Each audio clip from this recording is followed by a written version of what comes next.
You're listening to WQEE 99.1 FM, The Key in Noonan, Georgia, home of Braves Country with Mac McGee and the Armchair Quarterbacks, weekdays, 3 p.m. Eastern to 5 p.m. Eastern, right here on The Key and YouTube.com at Braves Country. Tom has been a teacher for over 40 years. One day, I think one of the students had asked the question and he didn't remember the answer. And I also noticed that he was letting his class out earlier than they were supposed to let out. I was really starting to worry. Levi and I talked about how it would change our lives, but he was there beside me.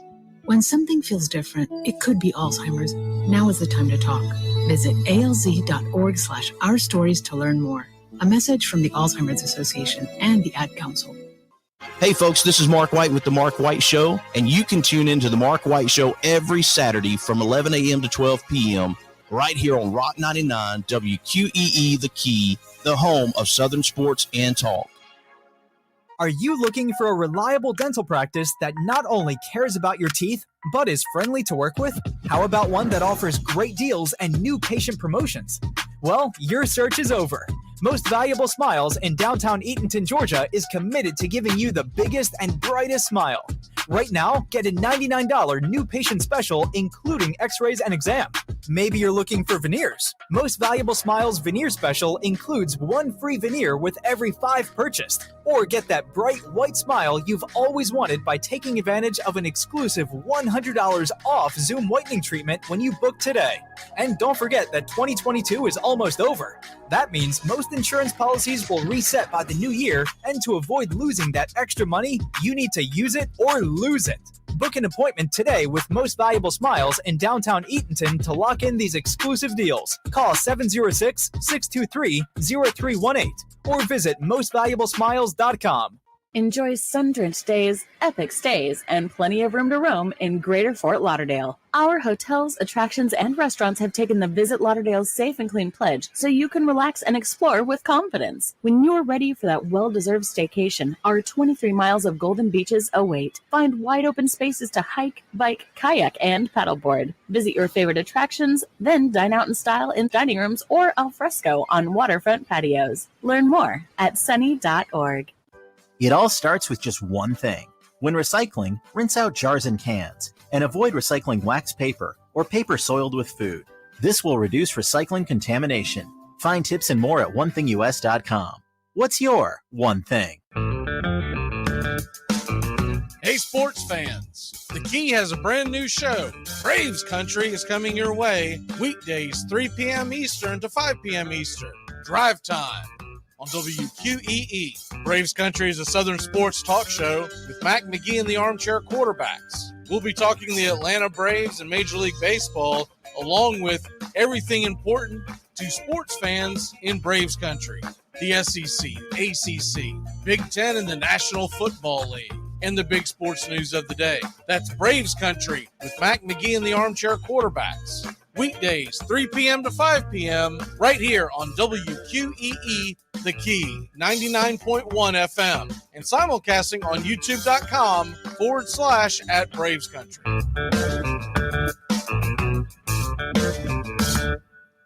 At Shell, we know from the time you get up to the time you wrap up, good night, there's a lot of meetups, eat-ups, and hurry-ups. So come to Shell and get 3 things done at once. Fill up with Shell V-Power Nitro Plus to help keep your engine running like new. Save up with the Fuel Rewards program and never pay full price for gas again. And snack up with in-store rewards to save even more at the pump. Make the most of the stop you need to make with Shell and engines that continuously use Shell V-Power Nitro Plus premium gasoline. See full terms and conditions at fuelrewards.com. That's the sound of NyQuil Severe hard at work. NyQuil Severe is the best sleep with a cold medicine. No tossing and turning, just rest and recovery. So you're ready to take on tomorrow. For powerful relief of your worst cold and flu symptoms, try NyQuil Severe. The nighttime sniffling, sneezing, coughing, aching, stuffy head, best sleep with a cold medicine. Use as directed. Keep out of reach of children. Hey Braves fans, thank you for listening to Braves Country Baseball. Hi, I'm Mac McGee, and we are here to bring you play-by-play, pitch-by-pitch of your Atlanta Braves and bringing you spring training and 2 to 3 games a week all season long. Please like and subscribe today. Braves Country Baseball.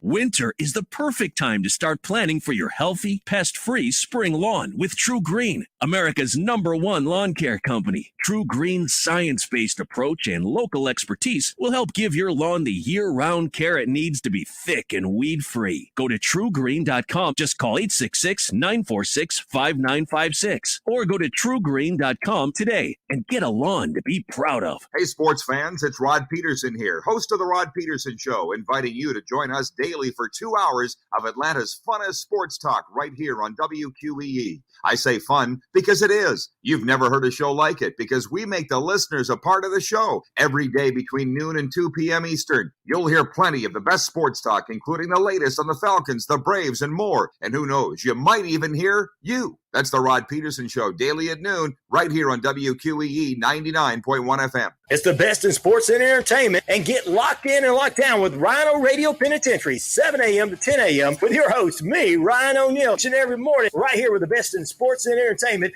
all the way from professional sports to college sports to River Dragons hockey and everything in between, including some of the very best local and national guests. It's the Rhino Radio Penitentiary, 7 a.m. to 10 a.m. Monday through Fridays, right here on 99.1 FM WQEE.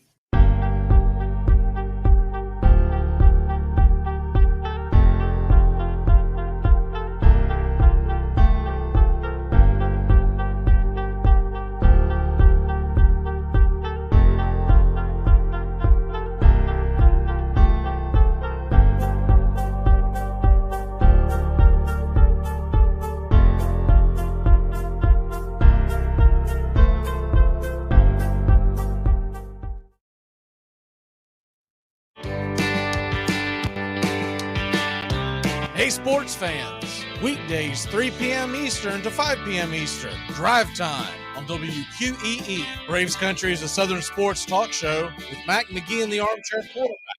That's Braves Country with Mac McGee and the Armchair Quarterbacks. Weekdays, 3 p.m. to 5 p.m. right here on WQEE 99.1 FM. You're listening to WQEE 99.1 FM, The Key in Noonan, Georgia. Armchair. You're listening to the Armchair Quarterback Sports Radio, #1 sports station. Good afternoon, and this is your Armchair Quarterbacks Sports Flash. Happy National Oreo Cookie Day and White Chocolate Cheesecake Day.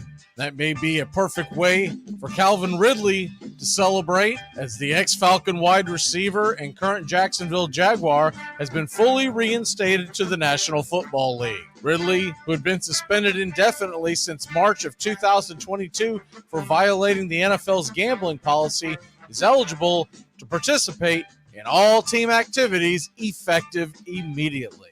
And it looks like former Las Vegas Raiders quarterback Derek Carr is signing with the New Orleans Saints. Carr appeared to be confirming the news, tweeting Monday, "Who dat?" The Saints, who finished 7-10 last season, were among 3 teams, including the Jets and Panthers, who have pursued Carr for several weeks. Carr is 31 years old, visited New Orleans, and met with several team members of the organization over 2 days in early February. And the new men's college basketball poll is out. Houston is #1, and the UCLA Bruins have jumped to #2. Kansas is 3rd, Alabama 4th, and Purdue rounds out the top 5. Virginia is 13th, Miami 14th, Tennessee #17, and A&M at #18. The Duke Blue Devils, after beating North Carolina over the weekend, have vaulted to #21, and the Kentucky Wildcats are 23rd, with the Missouri Tigers slipping into the top 25 for the first time in quite some time. The Atlanta Braves have their first day off all spring on a Monday afternoon, but there's still plenty of action around Major League Baseball. The early games starting at 1:05 Eastern. Tigers are at the Red Sox in Fort Myers. Astros at the Cardinals down in Sarasota. And St. Petersburg will host Marlins at Rays. One more early game in Sarasota, Florida. The Baltimore Orioles welcome in the Philadelphia Phillies. The mid-afternoon tilts out west. Cubs travel to the Seattle Mariners facility in Peoria, Arizona. Diamondbacks at the Royals in Surprise, Arizona. In Phoenix, we'll see the Dodgers host the Padres, while the Guardians travel to the Angels in Tempe. Rockies are at home in Scottsdale, and they'll battle the Rangers. Got a couple of games for Monday Night Baseball. Pirates are at the Yankees in Tampa. That game starts at 6:35 Eastern, and the Rockies are at the Reds, 8:05 Eastern in Goodyear, Arizona. The association tonight has a few games of interest. Starting at 7:30 Eastern, Hawks at the Heat on NBA TV. While the second part of that doubleheader is Pelicans at the Kings at 10. Other games of interest, Celtics are at the Cavs on a back-to-back for Boston, 7 Eastern. And the Raptors are at the Nuggets at 9. Conference tournament week, continuing from last, has a heavy slate today. Games of note all around college basketball. In the Southland tournament, second round, McNeese is at Nichols. That game is 6 Eastern on the plus. At the same time, over on CBS Sports Network, UNC Wilmington at Hofstra, the CAA championship semifinal. At 7 Eastern, Chattanooga is at Furman on the plus. Northern Kentucky is also at Youngstown State. St. Thomas, Minnesota at Oral Roberts. While on ESPN in the West Coast Conference semifinal, BYU at top 20 St. Mary's. ESPN2 Horizon League semifinal, Cleveland State at Milwaukee, and the late tilts, 10 Eastern on the plus, Sacramento State at Weber State in the Big Sky Championship quarterfinal, while San Francisco, who's on a little bit of a run in the West Coast tournament, they'll battle top 10 Gonzaga at 11:30 on the Deuce. And that's your Armchair Quarterback Sports Flash. Stay tuned for Braves Country right here on WQEE 99.1 FM, The Key in Noonan, Georgia, simulcasting on youtube.com at Braves Country. Armchair. There's something kind of about a kid that's never played baseball. We have been hoodwinked, bamboozled, and flat out deceived. Why did you get so drunk? You got drunk. I'm just really exhausted. What's in that cup? Rum and Cokes. Do you have any idea how important this is? We're trying to save the pub. Really? This is what you're doing? This is what you're doing? Chief, what do you want to do tonight? The same thing we do every night. Try to take over the world. 106 miles to Chicago. We got a full tank of gas, half a pack of cigarettes. It's dark, and we're wearing sunglasses. Hit it. Armchair. YouTube Live. Radio station. The radio station you can call your own. Do you know what listeners like about our station? I like everything. It's always on my radio. We never stop the music, except for now, when I talk. You're listening to Braves Country with Mac McGee and the Armchair Quarterbacks. We're here live weekdays, 3 p.m. Eastern to 5 p.m. Eastern, WQEE 99.1 FM, The Key, and simulcasting on youtube.com/@Braves Country. Your first choice for Southern sports. Good afternoon. I'm Mac McGee, and I don't know much, but I know one thing. I'm willing to bet Calvin Ridley he don't bet again. He's back in the league, baby. Let's go. Armchair. Community Access Channel. He's the armchair quarterback. He's full of beer and he's full of snacks. The all-American man.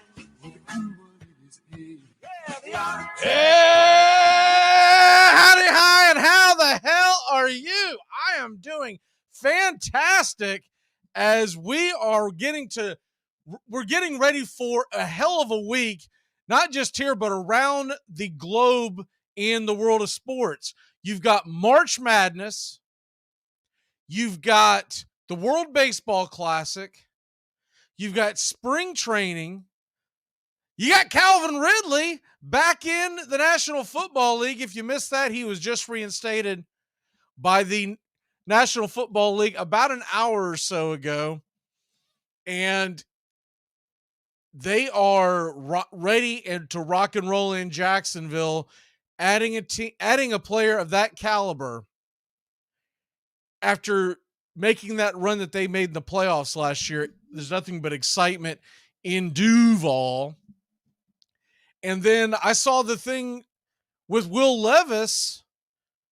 As either this morning or last night, regardless, found it very interesting that the Atlanta Falcons were the first team to interview him and evidently had quite the interview with him. Remember, the Falcons are sitting at number 8. If he's sitting there at number 8, there's a chance Atlanta could go towards the quarterback. Now, a lot of people don't think they will. After drafting Desmond Ridder, they may wait a year. But hey, if you get a chance to get a big, strong kid like that and you believe in him, this is a quarterback league, and why not? So you got that going on. World Baseball Classic starts in a few days. A lot of the players are already leaving the facility. I saw that Acuna and Eddie Rosario have already left to join the World Baseball Classic, and those games get going in the next few days. I don't believe the first U.S. game that counts. Now, they may play an exhibition or so, but the first U.S. game that counts in the World Baseball Classic is Saturday night, 9 p.m., and I believe that's Fox. And then they have some really bad times. I was looking at it, and I could not believe how bad the times were on the World Baseball Classic.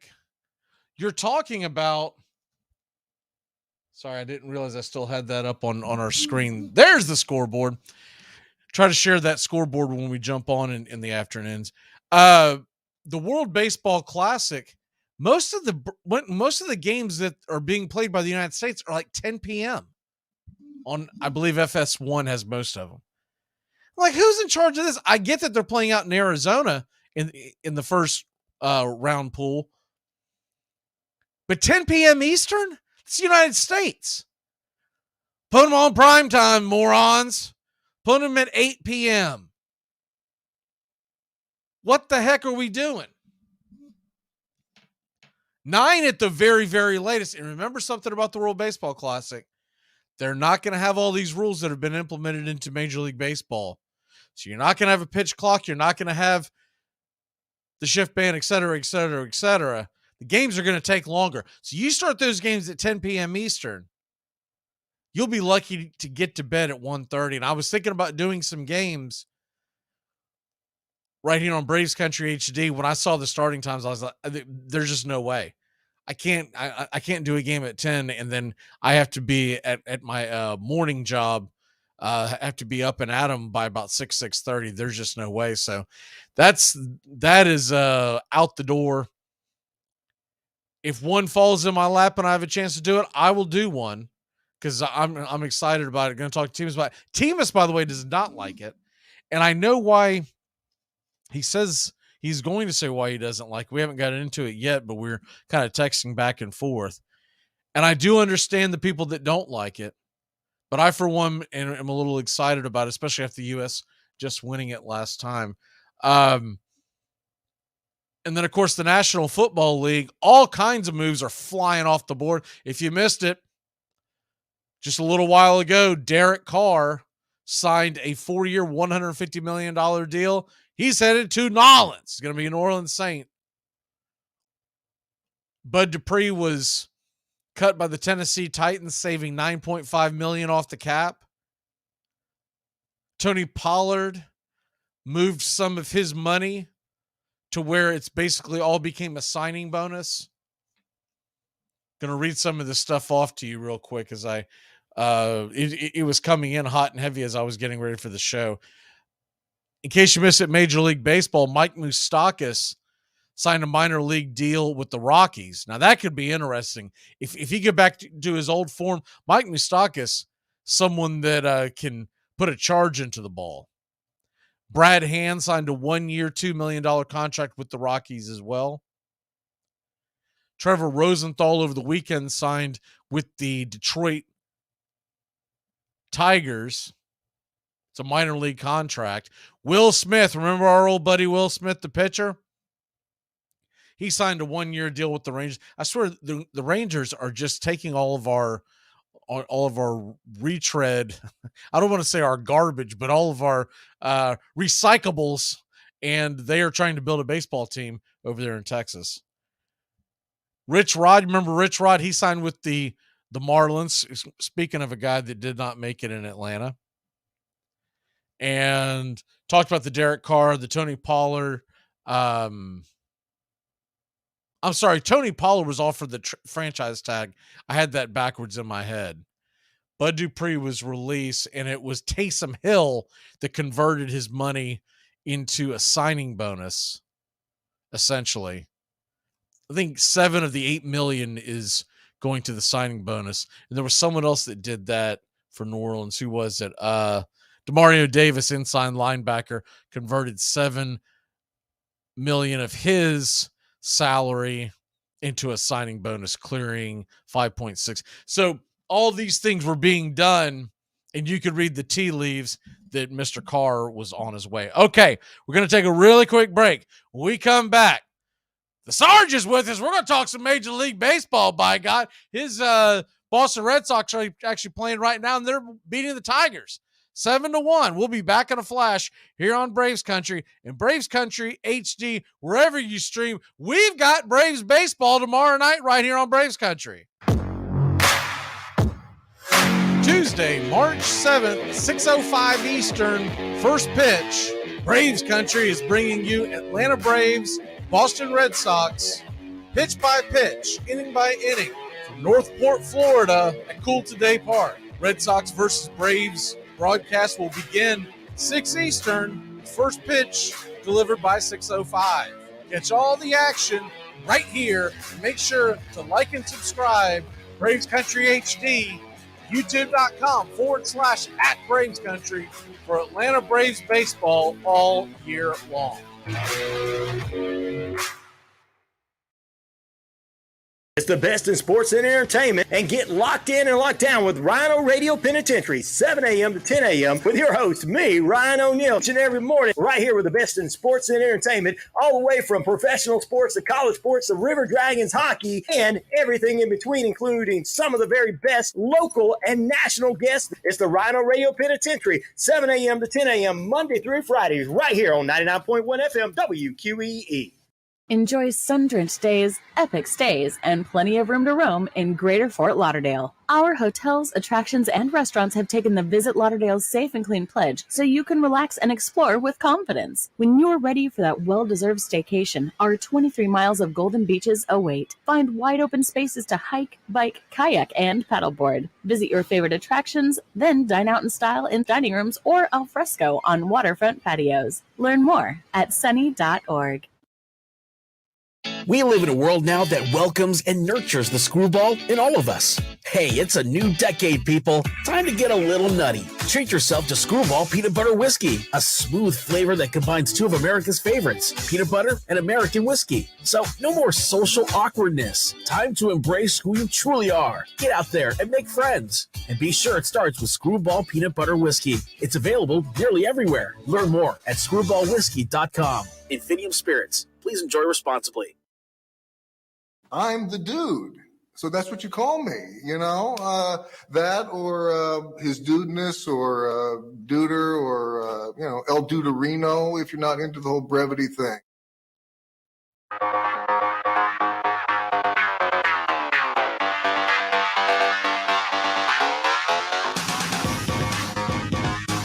Oh, baby, let's go! Monday with the Sarge. Guess who's back? Back again. How are you doing, Mr. Timus Williams? Your mic is muted, sir. Good, brother. Little foggy after Egypt, but I think I can carry on a genuine, relatively intelligent conversation here. If not, we'll find out. Yep, we'll find out. I don't think it'd be the first time that you and I have had a conversation where one of us might be inebriated. So, yeah, I'd say the chances are better than somewhat. Yeah. The SARS just came from the doctor is what he's referring to. So he's a little loopy, but just a free buzz, man. That's all it is. Yeah, it is. The Red Sox, I noticed they're up 7-1. I know it's spring training. It's just the Tigers. It still feels good when you see your team winning. It just does. Yeah, it's just good to see baseball back. And, I watched a game yesterday. It was the first one I've been able to watch in its entirety. And, half the players toward the end, you don't have a clue who they are, but who cares, man? The whole thing sounds, the crowd's there, I'm glad it's back. It's exciting. Yeah, I actually enjoy spring training, but maybe that's because I get a little more into the weeds with my team. Now, I'm not going to sit here and try and tell you that I watch a bunch of other spring training games. If there's a guy that I really want to see that I haven't seen before, then maybe. Like, for instance, I've got a guy on my Dynasty baseball team, Jack Leiter. If I know Jack Leiter was going to pitch, I would like to see him pitch. But I don't think I'm going to hang around and watch an entire Texas Rangers game waiting for that opportunity. I saw that he got in the other day and pitched well, but usually what I do is I find out, so-and-so pitched, so-and-so at bat, a young kid, even if it's not fantasy related, if you're just a fan of a player or curiosity, and I'll go and watch the at-bats because there's so many guys that we grew up watching that now their kids are in the major leagues. And I'm always interested. Those are the guys that I'm always interested in. Al Leiter's son, Jack Leiter, Matt Holliday's kid, supposed to be one of the best up and coming infielders, most likely shortstops in all of Major League Baseball, Jackson Holliday. Man, the Orioles are loaded with young kids. Yeah. They're going to be, they're working their way back. They were cellar dwellers for a long time, but absolutely, you can't say that anymore. Not about Baltimore. You can't. No, they are. Look, I've already taken them on a bet out in Vegas. I found the over-under win total for them 77.5. And I felt like that was incredibly low. And I think they clear it. I think this was a team that had they gone for it last year, they may have made the playoffs as a wild card. They were right there teetering, and they ended up being sellers. I just don't think they're going to do that 2 years in a row. I think if they're sitting there, they're not going to go bananas and trade away their farm system to bring in Shohei Ohtani so that they can be a wild card contender for 3 months. But I could see them going in and adding pieces and bullpen pieces, that kind of thing, and having a decent shot at it. Oh yeah. They proved last year. I mean, nobody really play them. And those young kids didn't seem overly intimidated by who they were facing and everything. They were getting hits. They were scoring runs. They walked all over Boston, I mean, we were looking up at Baltimore last year. That's fun. Yeah.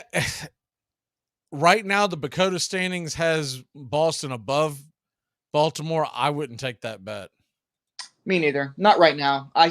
Boston's got way, way, way too much to prove. There's too many ifs right now. I would have to take Baltimore, unfortunately. I do think Boston's one of the more intriguing teams because when I look at their roster, it reminds me a little of a few years ago when no one thought Boston had a chance and they got all the way into what the ALCS versus Houston. And it has that same feel because look, if you look at that roster, if things break the right way, that could be a competitive team. I'm not saying World Series, but then again, if you get to the point of the trading deadline, they could be they could be a team that's buying. When I see guys like Adam Duvall, and I see the guys they already have, like the Kike Hernandez and the kid that they brought in from Japan, and for the Red Sox fans' sake, hopefully the reemergence of Chris Sale, who when he was in his prime was the deadliest lefty in baseball. Yeah, he was mowing them down. What he did in 2018 was phenomenal, and of course he had. I mean, that was a completely different team too. That I can't talk about 2018 yet because of Mookie. So I'm still not in a place spiritually I can speak about that wonderful, wonderful team of ours back then. But yeah, Chris, he's kind of the catalyst as far. I think a lot of that's going to fall on his shoulders this year. You know, if Sale's in there and he's competing and competing well, it's a motivator for the rest of the team. But it's not all on his. Obviously, you know, there's 9 positions, and we got to score some runs. I would kind of like to see a team sort of like the 03-04 team. You know, there's veterans on there, there's different new guys, and you got to I think we need another big bopper, at least one, you know. It would be nice to have a contact hit team that was successful, because you don't see that much in the American League, you know. Right. You know, so you brought to my attention the injury to the lefty veteran that the Red Sox were kind of counting on, John Paxton. What is the story? Or I always say John, it's James Paxton. Yeah. What is the story on Paxton? Well, he had Tommy John last year, so we knew he wasn't going to be in last year, but we all eyed on him coming up. We were like, okay, if Sale's healthy, you get Paxton, and then, you know, throw in a couple of newer guys and things like that. We lost Evaldi. But today, his first game in almost 2 years, he goes out, pitches less than 2 innings, and pulls a hamstring. And it's so severe, they're saying he won't even be on the opening day roster again this year. You had opening day roster. You know, stretch. Was it a hamstring tear or was it a pull? It was a hamstring pull, which usually take an extremely long time to heal. Yeah, well, I think the biggest thing that it does is, especially considering the injury that he's coming off of, hamstring, Tommy John, you want to make sure his legs are 100%, because if they're not, and he's cheating towards any side because his legs aren't there, or even if he doesn't have the confidence that his legs are there, right? Then he could pull something in his arm or his shoulder again. So I understand why they're taking their time. Plus, he's not a guy that you're necessarily leaning on for top of the rotation. You're hoping he can. I mean, let's be honest. The guy coming off of Tommy John, and now he's going to miss opening day. You hope in a perfect world he can get you somewhere between 15 to 20 starts.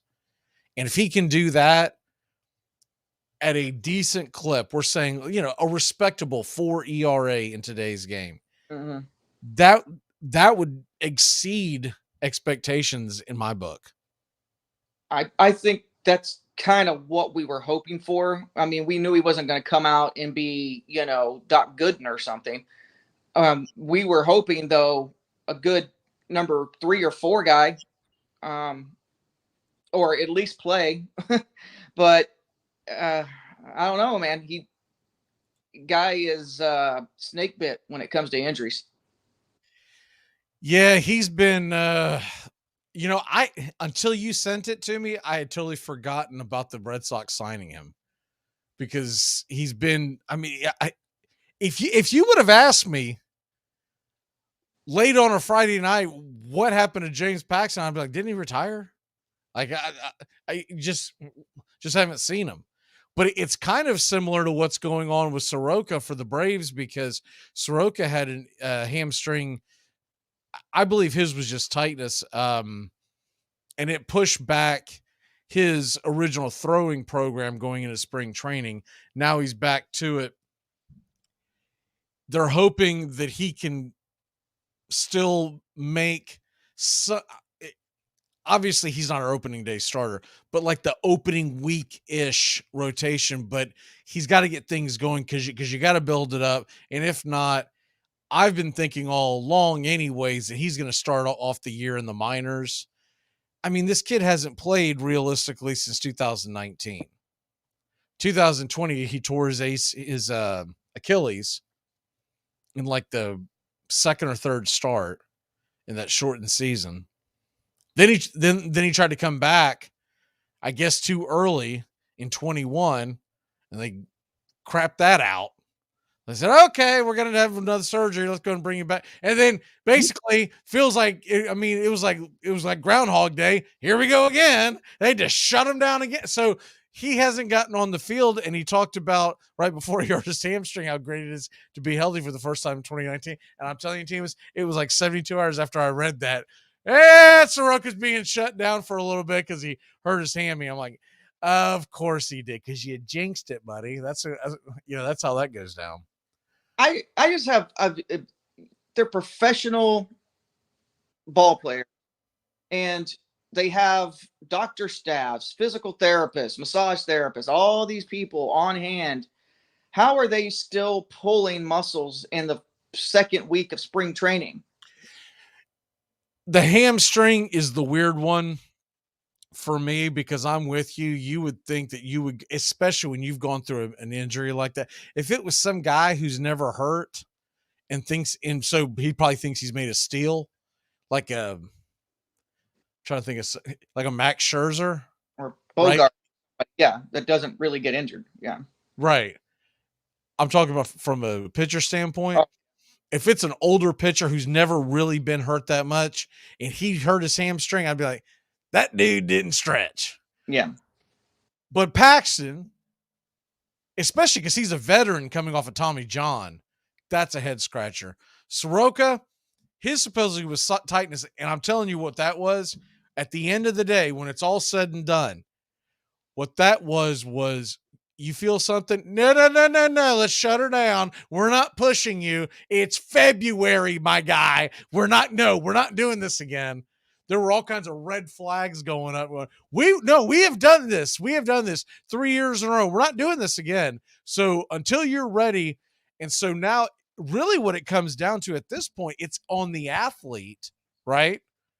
To make sure that they stretch, stay in shape, et cetera, so that they can go to the post. Because I say this a lot, and I know it's something, I don't even remember where I stole it from originally because it's been regurgitated so many times in the world of sports. But the best ability is availability in the world of sports. And a guy like Paxton, I mean, what is he? He's got to be mid-30s, right? Oh, yeah. He was with Seattle for ever. Yeah, he was. I mean, that guy was a stud in Seattle. Yes. Early part of last decade. Yeah. He's been around. There's no doubt. He's got to be in his 30s, mid-30s. He never really lived up to expectations in New York when he went to the Yankees. And he was kind of banged up there too, wasn't he? That, and even when he did, because the thing about Paxton is he's never been a guy that blows you away. And of course, he's not going to, as you get older, unless you're doing some Barry Bonds type things, you're not going to get better, right? Right. So he's a guy that's going to pitch you, right? And he just never really I'm not going to say he was terrible in the Bronx, but he wasn't what they thought he was going to be. I mean, he wasn't like on the same level as the kid's name slipping in my mind right now, but the one that the Nationals signed to a long-term deal, thinking that he was the end all that beats all. And though they won a World Series with him on the roster, he has been an absolute disaster. The left-handed kid I'll think of his name in a second, but it wasn't quite that bad of a contract, but it was a pretty bad contract for the Yankees to swallow at the end of the day.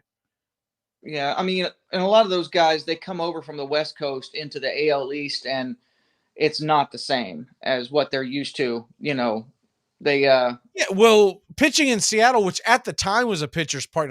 Now they've moved the fences in now, but at the time, Seattle was a true pitcher's park. Yeah.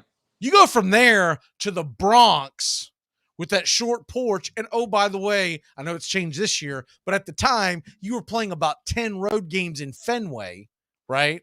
As a lefty facing a right-handed lineup that's just going to pepper your junk pitches off the green monster. And then, of course, the ball flies out of Toronto. It's not exactly the Grand Canyon in Baltimore. And the only reason why Tampa Bay is normally a lower scoring park is because there's so few people in the stadium that there's like a black hole that gets created, and it sucks the air and the life out of the Tropicana Park. And it's a big old sinkhole. It's science. Yeah. That is I've only been to a handful of parks, major league parks. That's by far the worst. I thought the worst I was ever going to go to was the old one in Cincinnati. Not the new one. I really want to go to the Great American Small Park, but the old one, what was that? Riverfront Stadium. Yeah. That was that was not built for baseball. That was terrible. But and some of it might have to do with the fact that I had a really bad fever when I was in that stadium in Tampa. But I was watching what should have been a great pitching matchup that day, Chris Archer versus Corey Kluber. And it was a pitching matchup. It was a great pitching matchup, but it was a stinker of a crowd. And it was really early in the season.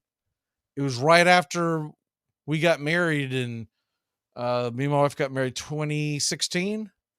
And it was right after that. It was like a few days after that. It was a part of our honeymoon. We were in Tampa, and she was like, you want to go catch a game tomorrow? I was like, yeah. And little did I know I was getting, I don't know, back then, I guess, COVID-15, whatever the heck I had. But I don't think I've ever told you this story. Wife's mad at me, elbowing me, all this stuff because I'm falling asleep. I wasn't falling asleep because I was, had too much to drink or whatever. It was literally because this fever was just crushing me. And she didn't really take it serious until after we left the stadium. And she was like, I can't believe you kept falling asleep. I was like, I was clammy, dude. So we finally took my temp, and it was over 100. I'm like, do I get at least a little bit of love now? I mean, what the hell is that? So I love to bring that up every once in a while. Hey, did you hear that the game the Sox are playing right now, Justin Turner got hit in the face by a pitch? No. Yep. They said he's in stable condition. Oh, wow. Yeah, that just happened a bit ago. Was it a comebacker or? No, he was hit by pitch in the face. Justin Turner, wow. Yeah. Do you know who the pitcher was? No, I just saw a blip a few minutes ago before I hopped on. Huh. No, I'll see if I've got the game on in the background. I'll see if they pop something up. That's scary. Hopefully he's okay. Yeah, hopefully that's not good. Speaking of COVID, Justin Turner. Remember when they let him play in the last game of the World Series when he had COVID in the bubble ship? And then they didn't, it wasn't until like the 8th inning they pulled him out or whatever. I can't believe you had COVID. Of course he had COVID. Look at that beard. That was probably ground zero. That beard came straight from the Wuhan lab. No, that's scary. I'll have to try to check on that at the break. But back to what I was talking about, guys like Ramel Tapia, Adam Duvall. Even, honestly, I know he's not a guy that gets a lot of pub, but I'm a big fan, always have been, of Jorge Alfaro behind the plate. That's a really good catcher. He's not even supposed to be the starter, is he? I don't believe he is. Oh, and Mondesi. Yeah. Adalberto Mondesi, phenomenal young shortstop. He just has not been able to stay healthy his entire career. But believe you me, if that kid is healthy and he's playing, top 5 shortstop in baseball. The problem is he has constantly leg issues. And his bread and butter is his legs. But it is constantly a back, a knee, an ankle. I had him on a dynasty fantasy team for like 3 years. And I'm telling you, the majority of the time he was just taking up a roster spot on my IL. It was absurd. But when he would get in, you would see the glimpses and you would just be hard-headed and go, no, man, this guy's about to turn the corner. This guy's about to turn the corner. And then you get the alert on your phone, Mondesi out 3 to 6 weeks because, he stubbed his toe. You're like, dude. I don't remember when it was. It was sometime last year. I was like, that's it. I've had enough.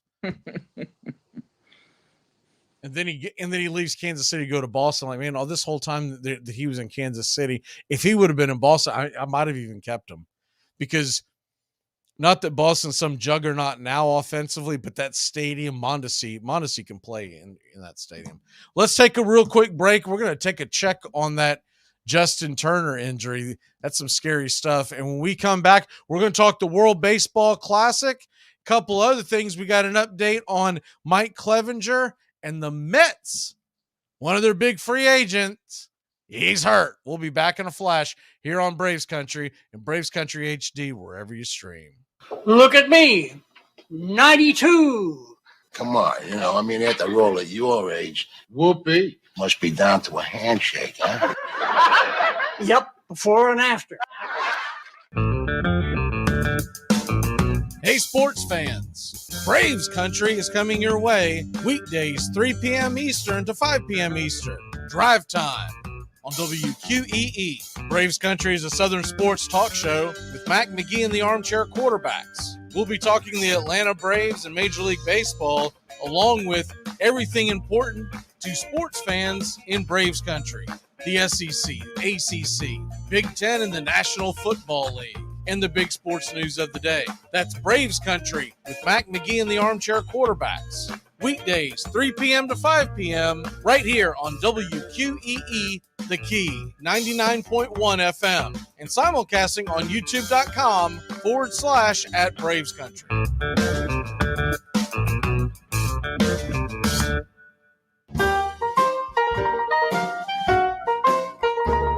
Dixie Handle Company, 5 generations of the Strickland family have produced quality hardwood farm and garden tools, wooden shutters, and custom furniture. This small business has been owned and operated since 1992 and ships to customers across the world.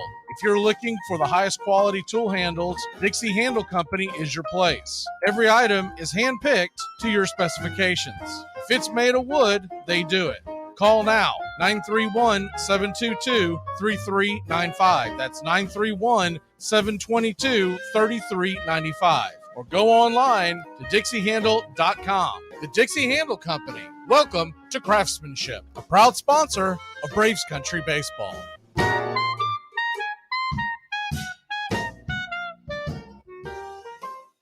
It's the best in sports and entertainment, and get locked in and locked down with Rhino Radio Penitentiary, 7 a.m. to 10 a.m. with your host, me, Ryan O'Neal, each and every morning, right here with the best in sports and entertainment, all the way from professional sports to college sports to River Dragons hockey and everything in between, including some of the very best local and national guests. It's the Rhino Radio Penitentiary, 7 a.m. to 10 a.m. Monday through Fridays, right here on 99.1 FM WQEE. You're listening to WQEE 99.1 FM, The Key in Noonan, Georgia. Well, the season's finally here, and the players hit the field, and every man feels like a boy, and every wife could kill. 'Cause he's the armchair quarterback, he's full of beer and he's full of snacks, the all-American man. Welcome back. If you're streaming along with us on Braves Country HD, YouTube's the best place to find us with that. I'm going to share a picture that shows Justin Turner's face right after he got hit in the face. I saw the video. Can't really share the video because if you share the video, they'll freak out and strike you down or whatnot. But man, it is a scary, scary sight. I don't know if you've had an opportunity to see that yet, but here's the picture right after after he was rolling around on the ground. He had blood coming out of his left cheek, and it was a right-handed pitcher, and he went up and inside. And I don't know if he just didn't see it in time, but he didn't move nearly fast enough, and he went down just whap, and he was down. So I hope he's okay. They catch him flush. It looks like it did. Yes. It was bap. It wasn't like a grazing. It definitely hit him square. Now it might have clipped his helmet, and that might be where the blood's from, because sometimes these guys get hit in the face with a ball and whatnot, but that's not what actually cuts them. It's the helmet, but thankfully the helmet is there to slow the ball down. But if you're looking at this, you can see it right there, and it is not a good sign. Did you see pitching and how hard he threw? What I saw of it, it looked like a fastball. It looked so. I didn't see the gun because the video that I saw was kind of it was off of Twitter, right? So it's kind of hard to see. And I would have loved to have shared the video. The problem is you share any of that stuff, and all next thing you know, they're taking you down. It just isn't worth it. But it was up and in. It wasn't one of those. I always think of I don't know if you've ever seen it, but the Travis Darno where he got hit in the back by what was essentially an ephus pitch, and he went down like a shot as a joke. I don't know if you've seen that before, but he did. It was a couple of years ago. Braves catcher. It was I think it was a position player. I know the game was out of hand. It was a position player threw a pitch, and it looked about like an ephus pitch. If it wasn't, it was like a knuckler. It was slow as hell. And it came in and hit Darno, and he just kind of stood there for a second. And then he dropped down, and he was rolling around laughing and everything. This is not what happened to Justin Turner today. Justin Turner got smoked. Hopefully he's okay. Tomorrow morning, it's like he drank a fifth of liquor or something. The best case scenario, he's just bruised and he'll be out for a few days. And what you fear is that he broke something, fractured, his cheekbone or something. And then how long does he have to be out? And does he have to wear some kind of protective device? Usually when that happens, they're out for a little while. And then when they come back, they have that. Giancarlo Stanton caught one in the face at it. And I believe I didn't think that guy was ever going to be right again, but he proved me wrong. But when I saw it, Stanton, because he was so gun shy after it, I thought he was going to have the yips. I don't know how he fought through that. It's terrifying. Especially, I don't care how professional you are, 100 mile an hour or something coming at you. You better be awake and able to move. I'm trying to find. I don't know why of all the things I cannot find his. How long of a deal did Justin Turner sign? 2. Okay. Do you remember about when that was? Right after JD went to the Dodgers. Oh, I found it. Okay. Oh, it was back in December. I thought it was. I don't know why, but I thought it was mid-January. Okay. 2-year-21. Okay. There it is. It's actually fairly early on. So you don't like the WBC? I do not. Lay it all out for me. Why do you hate it? I mean, I tell you why I hate it right now is because I just saw the start times for the U.S. at 10 p.m. Eastern, and that's a bunch of junk. That's one. Two, these pitchers, and especially pitchers, but all these, people say, well, they only get play 6 months a year, but you don't know what they have to do the other 6 months. And there are routines. They are creatures of routines. These pitchers go out there and they're trying to be in mid-season form when they're actually starting earlier than they ever do. They wind up getting injured and costing their major league team, the ones that are paying them to be there. And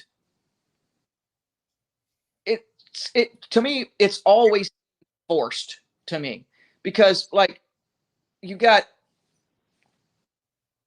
like, for instance, Kevin Youkilis is going to be Israel's batting coach. He's commentating for the Sox this year. And yesterday was his last game in the booth because he's got to go up to Jupiter and start preparing his team for the World Baseball Classic. It just throws everything out of whack. There's injuries. People are getting ready too quickly. And it's not that exciting to me. It's more of a baseball, which can be exciting. I'm not knocking that, but I just wish they would leave it alone. Honestly, I mean, they do it once every 4 years, and I wish they would just let it go. I'm in the other camp. I enjoy it because it comes about this time where the mundaneness of spring training baseball. Now, it hasn't been as dull for Braves fans this year for a lot of reasons, but one of them is we haven't been on TV at all. I mean, at all. Usually we get bailed out by the teams we play or putting the game on. And other than playing Boston, we haven't been on TV. Now, we were on MLB.com on Sunday against the Yankees, and I got a chance to watch a little bit of it, but most of it has not been broadcasted. In years past, the WBC has actually been later in March, about a week or so later. But this year, I think they realized that they want to get it over with so that guys can get back and get either, first of all, get back to their trainers in case they're banged up, but then also get back in sync with their team. I'm just a big fan of watch. And one of the things that I like about it the most is when you see the other countries, how much they get into it. This is the closest thing as a baseball fan that we have to the World Cup. And it's fun, and they're doing it for their country, and they're have a lot of fun with it. I guess the only thing that I hate about it is that guys like Ronald Acuna Jr. aren't playing for the United States, right? And man, the WBC is loaded with Mets players this year, so that's going to be a little awkward pulling for Mets players.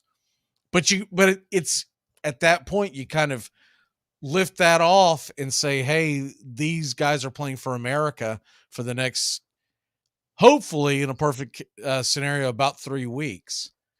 If they get bounced, then it doesn't matter. But you don't think it throws the team gelling and all that stuff out of whack because you're there, you're not, you're gone for almost a month, and then you come back in and, then you got to start.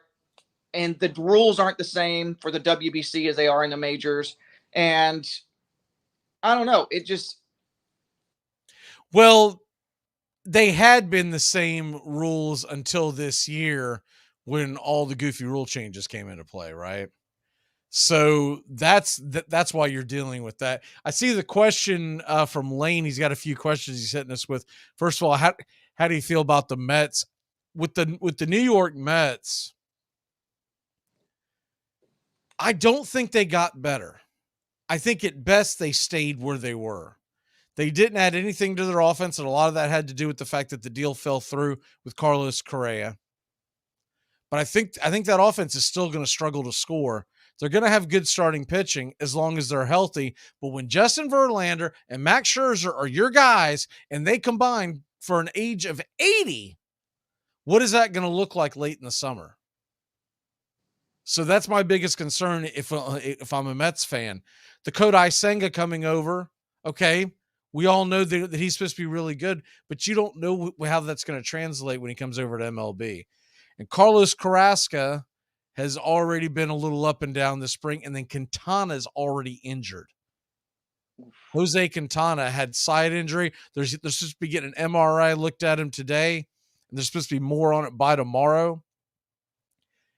He's supposed to be their fifth starter, but he's also supposed to be a guy that's going to go to the post and eat innings, and that's going to be a problem if he can't play. It's going to be a huge problem. And then the other question is, how do we feel about the Yankees? I mean, Sarge, right now, are they, in your mind, the runaway favorite in the AL East, or is there another team that you're like, they're going to have to deal with them? You know, in other words, can Toronto be that team? Yeah, I think so. I think they can. Do I think they're going to run away with it? No. Do I think they are probably going to win the division? Yeah, I do. I think the additions they made on their pitching staff, it really depends, though, because, the Yankees, their whole motto is, we don't care if you strike out 500 times, give us 30 home runs. So, it's a little difficult to score as many runs consistently as other teams don't have that motto. I'll tell you a funny tweet that I saw Sunday. Braves, Yankees, and Carlos Rodon pitched for the Yankees, and he got thumped by Atlanta's bats early in the game. Now, the Yankees came back and won, but that was after all the backups were in. He got thumped. And there was a funny tweet that came out from Mark Bowman that said 165 million doesn't go as far as it used to. Yeah. Look, I know it's spring training. A lot of these guys, man, they're just working on stuff. So sometimes they don't even care if they give up runs. They're just glad to have live batters in front of them. And I talked about this last week, but there are times when pitchers go out and say, all I'm throwing is the fastball today. And if the guys pick up on that, they tee off. There are other times they say, I'm not throwing my fastball today. I want to work on my junk, right? So I always take that with a grain of salt. But Matt Olson has been red hot this spring so far. He's hitting like 880 something with 3 bombs. Bronson Arroyo or one of the Red Sox has a 752 batting average right now.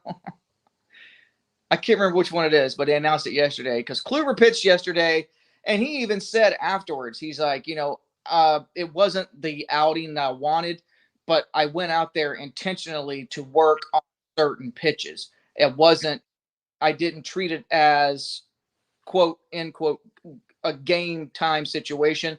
He's like, I was trying to see where my location would be on certain pitches, so I just stayed with them. So he said Bronson Arroyo, that would be a story because. Oh, I'm sorry. I say that every time, but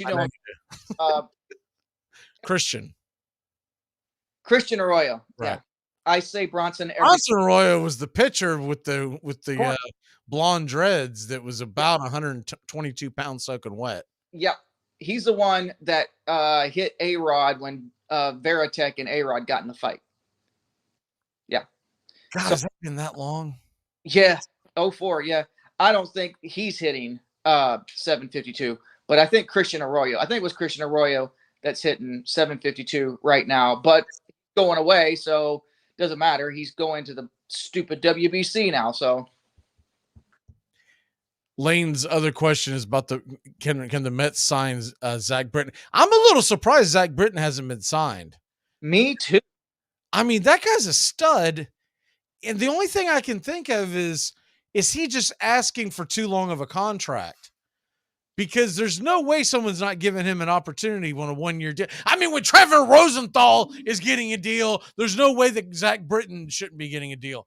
But is he sitting there thinking that he's a veteran. He's probably working out on his own. Is he sitting back there thinking to himself, and this may not be a bad strategy, I'm going to keep sitting out. And one of you teams who think you're contenders, your closer or your setup guy is going to go down, and he's going to go down for a long period of time, and then that's when my phone will ring. That's taking a risk, but It's taking a huge risk, but he's 35, and he might be looking at this as his last time to really hit the market. He may not be willing to sign for a 1-year deal, but I will caution him. Remember that year Shane Green pulled something very similar to that, and he came in and he was terrible. He was absolutely terrible. If you bet on yourself, you better not lose. That's the thing, Right. Or, or you can, because he's already made enough money. I mean, he right. He may not be worried about, he might be sitting there going, look, I'll pitch, but if not, assuming that he hasn't gone like full MC Hammer. Yeah. Yes. I was trying to think of an example, but yes. As long as he hasn't gone that, or one of the many backup quarterbacks from the 70s that they always put on during the Super Bowl show. Yeah. Well, we found Joe Schmo under the bridge, and we're going to talk to him about that. Can't believe you're broke. Well, I wasn't making any money in 1973 either, so what the heck are we talking about? It's is what it is. Yeah, exactly. We got to take off. And hit the break as Tones is coming for hour number 2. What is your walk off for the day, sir? Okay, originally I was going to go ahead and start promoting the Masters. We got 1 month to the Masters. We got the TPC this week, baby. And but Justin Turner, speedy recovery, buddy. That looked like it hurt. God bless you, buddy. I hope you do well. Yeah, if you get any info, if you could pop it in the YouTube chat during the show, it'd be appreciated, because, man, that one looked bad. All right, we're going to take a quick break. When we come back, we got a lot of football, a lot of baseball, and March Madness is here. We'll be back in a flash. Tones is jumping on right here on Braves Country and Braves Country HD, wherever you stream. 99.1 FM, the key. Get it?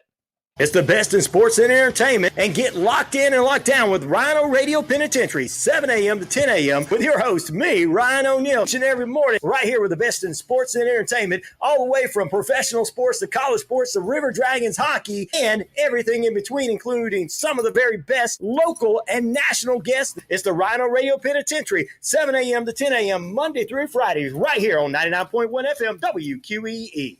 You're listening to WQEE 99.1 FM, the key in Noonan, Georgia. Armchair. You're listening to the Armchair Quarterback Sports Radio, #1 sports station. Good afternoon, and this is your Armchair Quarterbacks Sports Flash. Happy National Oreo Cookie Day and White Chocolate Cheesecake Day. That may be a perfect way for Calvin Ridley to celebrate, as the ex-Falcon wide receiver and current Jacksonville Jaguar has been fully reinstated to the National Football League. Ridley, who had been suspended indefinitely since March of 2022 for violating the NFL's gambling policy, is eligible to participate in all team activities effective immediately. And it looks like former Las Vegas Raiders quarterback Derek Carr is signing with the New Orleans Saints. Carr appeared to be confirming the news, tweeting Monday, "Who dat?" The Saints, who finished 7-10 last season, were among 3 teams, including the Jets and Panthers, who have pursued Carr for several weeks. Carr is 31 years old, visited New Orleans, and met with several team members of the organization over 2 days in early February. And the new men's college basketball poll is out. Houston is #1, and the UCLA Bruins have jumped to #2. Kansas is 3rd, Alabama 4th, and Purdue rounds out the top 5. Virginia is 13th, Miami 14th, Tennessee #17, and A&M at #18. The Duke Blue Devils, after beating North Carolina over the weekend, have vaulted to #21, and the Kentucky Wildcats are 23rd, with the Missouri Tigers slipping into the top 25 for the first time in quite some time. The Atlanta Braves have their first day off all spring on a Monday afternoon, but there's still plenty of action around Major League Baseball. The early games starting at 1:05 Eastern. Tigers are at the Red Sox in Fort Myers. Astros at the Cardinals down in Sarasota. And St. Petersburg will host Marlins at Rays. One more early game in Sarasota, Florida. The Baltimore Orioles welcome in the Philadelphia Phillies. The mid-afternoon tilts out west. Cubs travel to the Seattle Mariners facility in Peoria, Arizona. Diamondbacks at the Royals in Surprise, Arizona. In Phoenix, we'll see the Dodgers host the Padres, while the Guardians travel to the Angels in Tempe. Rockies are at home in Scottsdale, and they'll battle the Rangers. Got a couple of games for Monday Night Baseball. Pirates are at the Yankees in Tampa. That game starts at 6:35 Eastern, and the Rockies are at the Reds, 8:05 Eastern in Goodyear, Arizona. The association tonight has a few games of interest. Starting at 7:30 Eastern, Hawks at the Heat on NBA TV. While the second part of that doubleheader is Pelicans at the Kings at 10. Other games of interest, Celtics are at the Cavs on a back-to-back for Boston, 7 Eastern. And the Raptors are at the Nuggets at 9. Conference tournament week, continuing from last, has a heavy slate today. Games of note all around college basketball. In the Southland tournament, second round, McNeese is at Nichols. That game is 6 Eastern on the plus. At the same time, over on CBS Sports Network, UNC Wilmington at Hofstra, the CAA championship semifinal. At 7 Eastern, Chattanooga is at Furman on the plus. Northern Kentucky is also at Youngstown State. St. Thomas, Minnesota at Oral Roberts. While on ESPN in the West Coast Conference semifinal, BYU at top 20 St. Mary's. ESPN2 Horizon League semifinal, Cleveland State at Milwaukee, and the late tilts, 10 Eastern on the plus, Sacramento State at Weber State in the Big Sky Championship quarterfinal, while San Francisco, who's on a little bit of a run in the West Coast tournament, they'll battle top 10 Gonzaga at 11:30 on the Deuce. And that's your Armchair Quarterback Sports Flash. Stay tuned for Braves Country right here on WQEE 99.1 FM, The Key in Noonan, Georgia, simulcasting on youtube.com at Braves Country.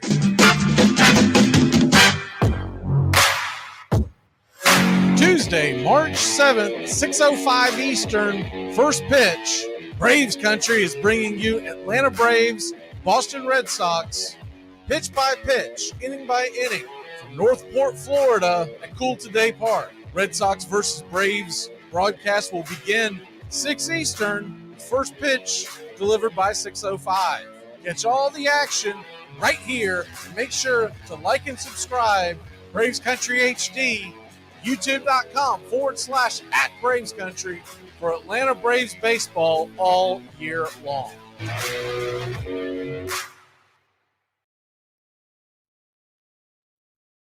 It's the best in sports and entertainment, and get locked in and locked down with Rhino Radio Penitentiary, 7 a.m. to 10 a.m. with your host, me, Ryan O'Neill, each and every morning, right here with the best in sports and entertainment, all the way from professional sports to college sports to River Dragons hockey and everything in between, including some of the very best local and national guests. It's the Rhino Radio Penitentiary, 7 a.m. to 10 a.m. Monday through Friday, right here on 99.1 FM WQEE. Whenever I bring home Entenmann's Little Bites muffins. Little Bites? That's right, sweetie. Can you just give Mommy a minute? I love Little Bites. I know you do, but we're doing a commercial right now, okay? Got it. As I was saying, whenever I bring home you-know-what, you-know-who gets pretty excited. And so do I. Little Bites muffins are made with real ingredients, no high-fructose corn syrup, and are baked moist and delicious. I love Little Bites. Here you go. Yes. Entenmann's Little Bites muffins. The perfect portion of happiness. 40 games at $50 a piece. That's like $2,000 per seat. Per seat. How many seats did you buy? One, and the one next to it. That's $4,000. Unless they get in the playoffs, because for some reason playoff tickets are more money than regular seats. They'll never make it. What am I talking about? They're a lousy team this year. You spent $4,000 on a lousy team? Well, let me explain something to you about basketball. You cannot get season tickets like this with a good team. You got to ride out the bad years, hoping for a good one. That's what you said 17 years ago when I married you, and I'm still waiting for a good one. Sideshow Bob is pitching for the Dodgers. Dustin May They've got big expectations for him this year. He battled a lot of injuries here, and he himself coming off of Tommy John late last year, and they're hoping that he can be he's going to have to be more than just a guy that goes out there and gets some starts for him. For the Dodgers to be what the Dodgers hope to be, which is World Series contenders, Dustin May is going to have to be, and look, he's got the talent, but he's going to have to be, let's be honest, maybe not ace material, but he's got to be a solid deuce. Because Walker Buehler's hurt. Clayton Kershaw's always hurt. Other scores around the league as we kind of try to share this onto the screen as we go along here. Orioles, Phillies, Baltimore beat Philadelphia 10-7. Not that these scores are really all that important. Cardinals over the Astros 7-1 today. Rangers up on the Rockies 1-0. And Cubs 2-0 over the Mariners. That game is in the third. And there you have that. We've also got men's college basketball that's going to be in the forefront this entire week. And then you got the TPC, which I've always said that that's the fifth major. I think most people feel that way, especially people that live down here in the Southeast. TPC to me is just as big of a tournament, is as big of a deal to get the W as any of the four quote unquote majors. And I actually hold it in higher regard than the PGA Championship. And not to knock the PGA Championship, I've always gotten more into the TPC. So we will be covering that. And that all that action begins on Thursday. Looking forward to the TPC. It snuck up on me. I didn't realize, for some reason, I thought it was a week from Thursday when I was laying out my game plan for the shows on Saturday. And then I finally decided to look it up. I was like, yeah, they moved it back to March. And I could have swore it was the week of St. Patty's Day one year. I've only been out there a few times, but I could have swore that was the week that I went one time.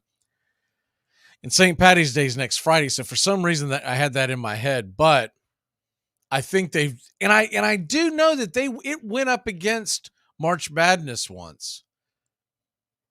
And March Madness, yes, technically has already started with the conference tournaments, but obviously when most people talk March Madness, we're talking about the field of 68. Well, that's going to be a big deal, obviously, and with the TPC getting out of the way this week, that's a lot better idea to put it before the tournament than to put it during the tournament. I don't remember what year it was, but there was a year that they coincided, and I just did not understand it. But TPC later on this week, we'll be covering that, and we're expecting good weather down here in North Florida, southeastern Georgia, and I would suspect it's going to be a very, very fun tournament, a live tournament. And of course, we're with the pandemic junk well in the background now. You don't have to worry about any of those restrictions. I got some friends that were sharing pictures on Facebook of Sawgrass this weekend, and just a beautiful, beautiful tournament. But anyways, we've got that. We've got conference tournaments going on. I caught quite a bit of conference tournaments this weekend, and there were some great ones, but that Kennesaw State game was absolutely phenomenal.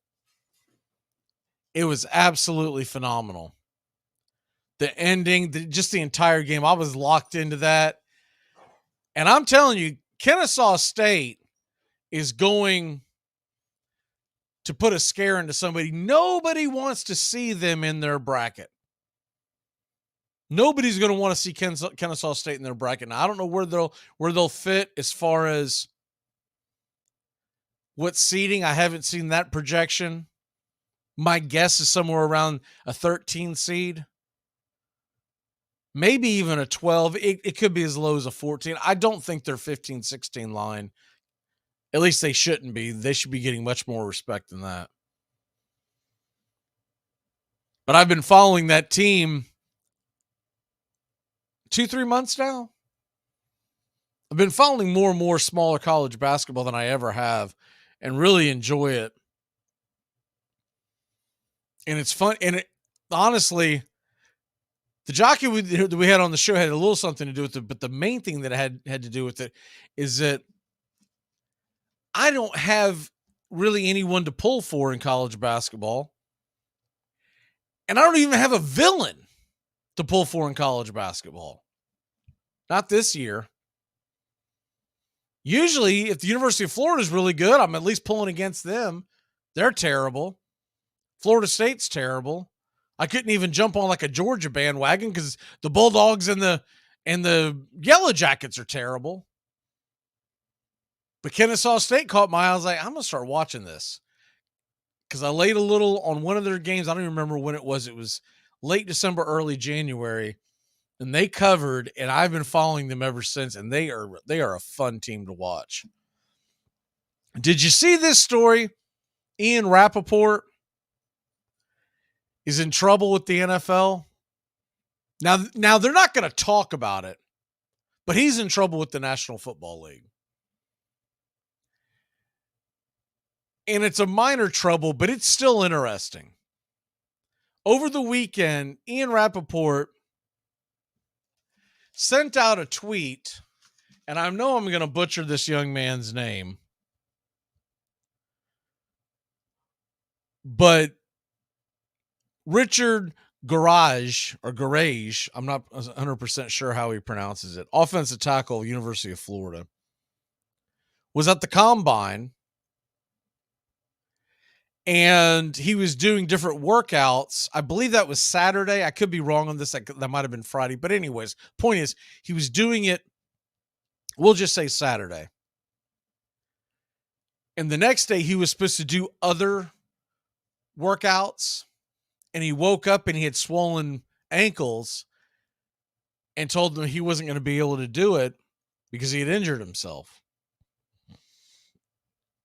And Ian Rappaport sent out a tweet saying that the offensive lineman from Florida came into the combine healthy, but awoke Sunday morning from swollen ankles because of the pain tolerance test that he took the night before, the day before. Shortly after that, Ian Rappaport quote tweeted his own tweet and said, NFL spokesmen have told me there is no pain tolerance test in the National Football League combine. Now, I don't know what it really was, what it's really called, but that's essentially what the nickname must have been, because Ian Rappaport normally wouldn't send something out that's that off base, but he had to come back because remember, he works for the NFL. He works for NFL Network, and he had to come back and say, I know I said what I said, but pay no attention to the man behind the curtain. And so he came back and untweeted it, so to speak, because he corrected himself. But some of the comments are classic. But the best comment that I saw was one of the fans out there quote tweeted his original tweet about the pain tolerance tests, about the offensive lineman not making it to the next day. And he said, I guess we got our answer about his tolerance for pain. We've got Tampa Tones joining us. So let's go ahead and bring him in real quick as busy weekend of all sports. Tampa Tones, how the hell is ya? Doing great, brother. One of those days where the days go by and we're one day closer to Selection Sunday for March Madness. And real quick, just want to give a rest in peace to Dave Wills, Rays radio broadcaster, former Chicago guy, did pre and post game for the White Sox many years, Notre Dame games, USC games, was a Rays radio broadcaster since 05, passed away at the age of 58 last night. Just terrible to see. Oh, I didn't even see that. That's awful.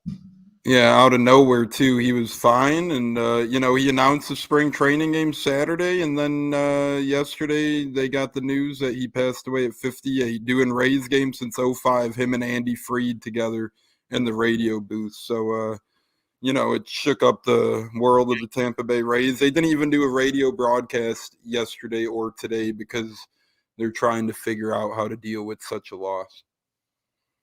Yeah, did they give a cause? Not yet. They just said he died suddenly in his sleep. No cause or anything like that to this point in time, besides just a freak death as of right now in the middle of the night. Well, that is terrible. I'm seeing a bunch of articles about him. I don't see anything that says what he may have passed away from. But anyways, that's a terrible, terrible story. I hate to hear that. Yeah, armchair quarterbacks got Rays baseball back. Not as much as the Braves, but we mourn any broadcaster loss, and this one hits home. So prayers up to the Rays and their family and organization.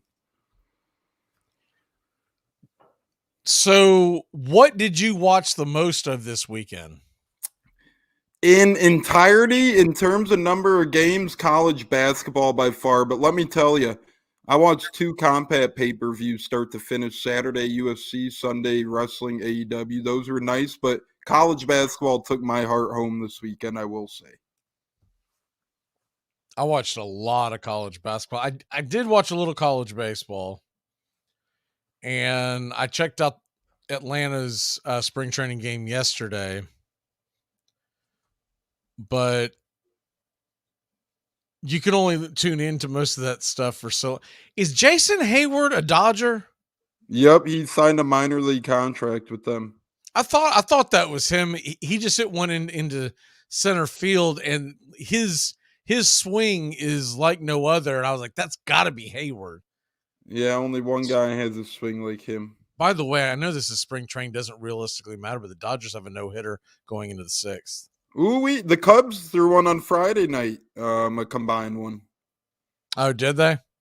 Yeah, kind of cool. Oh, yeah, it better be a combined one. If any manager out there let his starter go 9 innings to complete a no-hitter in spring training, he better have a really long contract. That's all I know. Very fair. Yeah, I didn't even, when I put it into terms, I didn't even think of it like that. But you're right. No one better have a complete game no-hitter in the spring. Who are they playing? That's a good question for that night. I am not sure exactly. I know on Thursday they played Oakland, and on Saturday they played the Angels. Friday, I am not sure. I will look. I would just like to know if there were a bunch of guys released on Saturday. That's always what I'm asking that. Yeah, he got released. Padres, it was the Padres.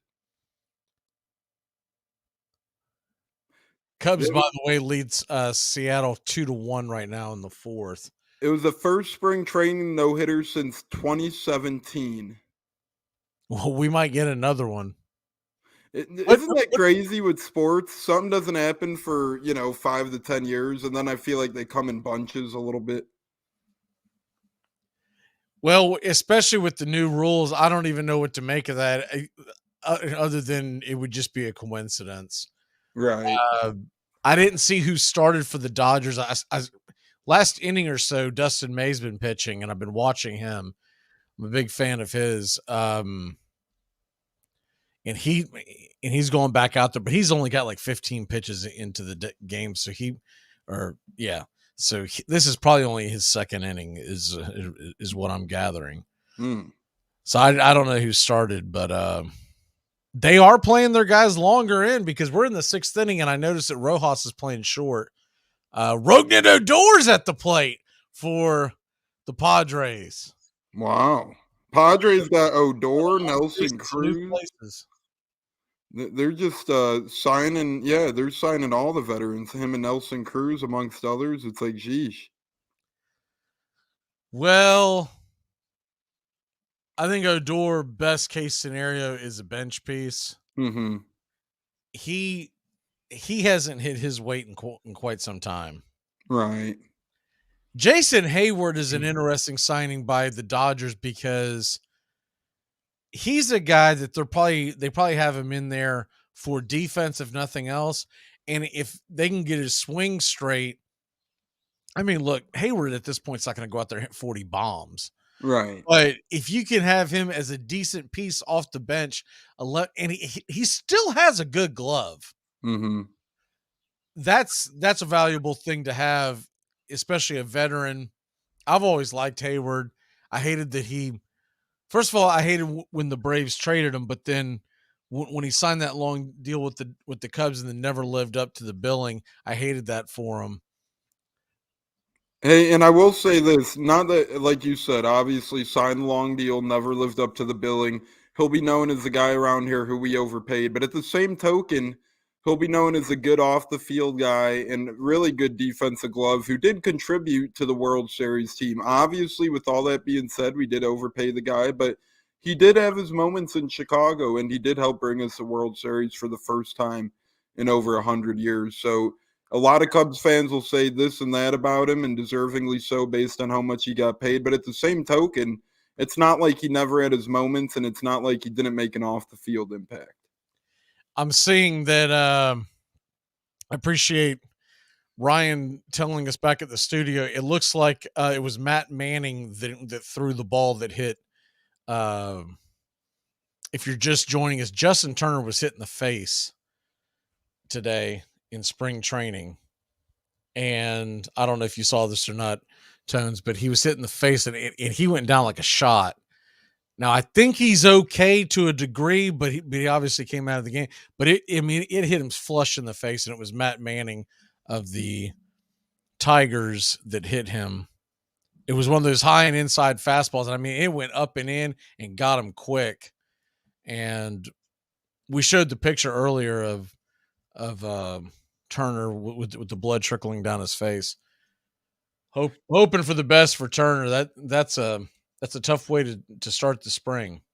Yeah, especially a new face in a new place there. And the Tigers have a lot of hopes for Matt Manning. You hope a young guy doesn't get a little scarred by hitting someone in the face as such. So hopefully Turner, Manning, and everyone involved is good to go moving forward. That's scary stuff right there in the world of baseball. That's what makes baseball scary. A lot of people say, it's not that big of contact physicality. Well, you're in the box. Played, man. If you think baseball isn't contact, you never played. Correct. When you're standing in that box, when you're running those bases, when you're out in the field, it's a little bit of a different story, especially coaching 6 or 7 years. You really see, as a player, you see it too, don't get me wrong, but when you're actually coaching and you see all the injuries, the banged up, the hit by pitches, you go through a lot in one summer. Not to mention the fact the little things that people don't pay attention to when you're running the bases and you're sliding and banging on the ground and into the bases and whatnot. And those aren't looked upon as collisions, but that does take a toll on your body.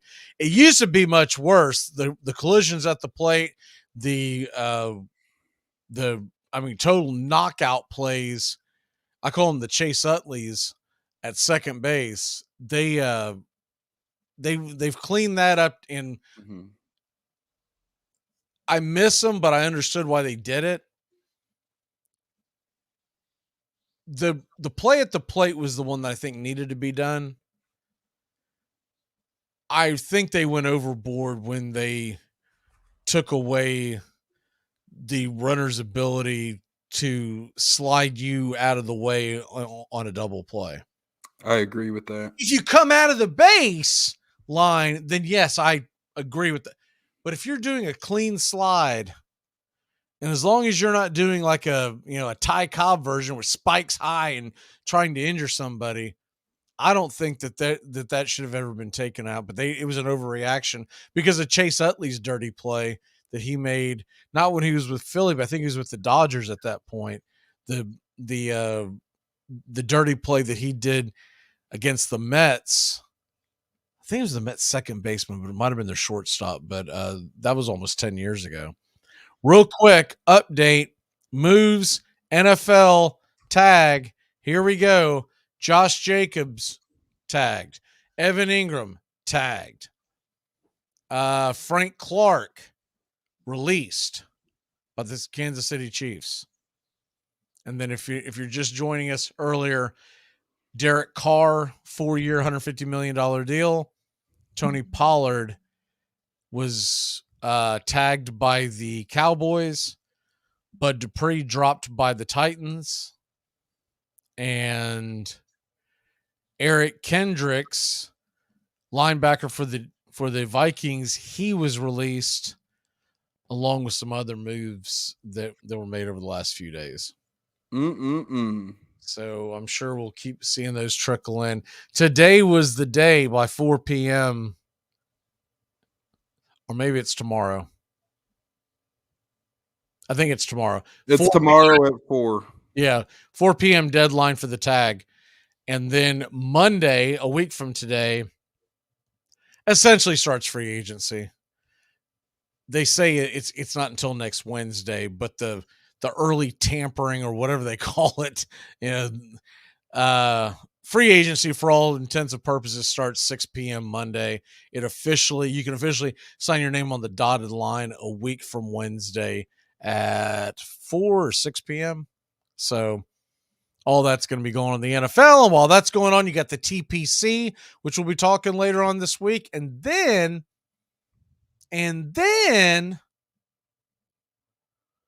you're going to have March Madness rolling in. World Baseball Classic starts this week. A lot of stuff to get into, a little time to do it. Let's take a real quick break, Tones. When we come back, we're going to talk a little bit of the NFL and get into some March Madness. We'll be back in a flash here on Braves Country and Braves Country HD, wherever you stream. Tuesday, March 7th, 6:05 Eastern, first pitch. Braves Country is bringing you Atlanta Braves, Boston Red Sox, pitch by pitch, inning by inning, from Northport, Florida, at Cool Today Park. Red Sox versus Braves broadcast will begin 6 Eastern, first pitch delivered by 6:05. Catch all the action right here.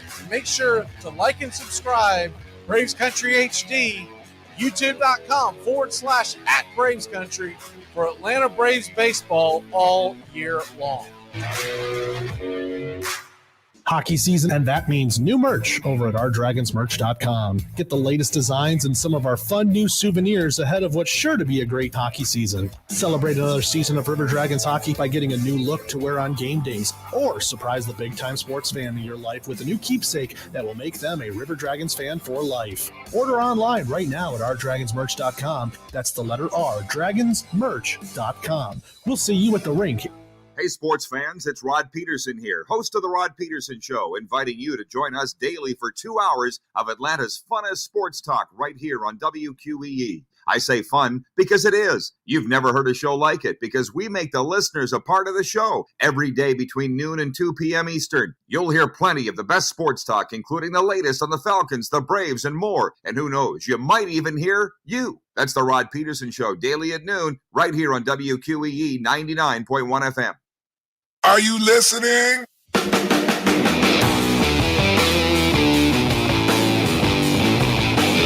Welcome back. Wheels have fallen off this no-hitter. Not really sure what has happened, but I have seen that looks like the bases are loaded. There's 2 away. I'm assuming someone got a base hit in this inning. Dodgers lead at 6-0 over the Padres. And have you seen this controversy with the pitch clock and all the games that Max Scherzer was playing over the weekend. Yeah, apparently they're going to crack down on those little Follies as well, huh? By the way, Matt Carpenter signed with the Padres too. I missed that. That's wild. Another Weird enough veteran. seeing Matt Carpenter with the porn stash. It's even weirder seeing him in a San Diego Padre uniform. Correct. They've got their average age of their bench is going to be like 62. Yeah, Odor. Sorry, they're going to be known as ARP. Cruz. I think. Never mind. I was trying to make out who that was on second base, but I can't make out his name. I don't think I was right. I thought it might have been Darryl Strawberry. They're hiring everybody off the trash heap. Yeah, I think they actually traded for Mark Pryor for the Dodgers pitching coach to become their opening day starter. Well, he's going to piggyback. They got a plan. Oh yeah. This past weekend, talking a little college basketball. Before we get into that real quick, the NFL Combine, anything jump out at you other than obviously everyone's drooling over the quarterback, Anthony Richardson from Florida? Yeah, there was a USC offensive lineman who was highly regarded, and he was actually a top 100 potential pick, Andrew Voorhees, that is. Some had him as a late first rounder, early second rounder. Get this story. Voorhees tore his ACL in the combine on Sunday or on Saturday or Sunday. And then he proceeded to do the bench press and still pumped out 38 reps of 225 pounds with only one leg on the ground and the other leg was kind of dangling there. So the combine, a lot of people, say it's past its prime. I get it's a little dry and boring for sure as well. But a lot of these kids still view it as such a big step for them to get in the NFL. For example, a guy with a torn ACL going out there and bench pressing the way he did. I know it's not the most exciting thing in the world, but kudos to the city of Indianapolis for putting on a good, useful tool for the draft. Maybe not an exciting tool for the draft, but I'll put it as this, a useful tool for the draft. Well, it was a little goofy to me back when it used to be popular. People used to talk about it all the time, and I was always like, what? What are you're basically you're talking about how guys perform in their panties indoors in February, March. What does that have to do with how they're going to play football? I did find this interesting though. By the way, what you're talking about there is pretty impressive because I used to lift years ago, and people don't realize it, but when you bench press, you are using your legs usually. Mm-hmm. I forget what we used to call it, but there was a term that we used when we would basically put our legs crossed in the air and do bench presses. I forget what it was called. There was a term, and that was kind of one of those things. You would do it to show off to other people who lifted. It did nothing for the women because they're like, what is he doing? They had no idea what you were doing. That it was actually much more difficult. But that is a pretty impressive thing. I saw that the defensive back, Jamie Robinson from Florida State, did the bench press. And he's not a very big guy. I think 24, 25 times was his rep. And that's pretty impressive these guys are just getting bigger and stronger.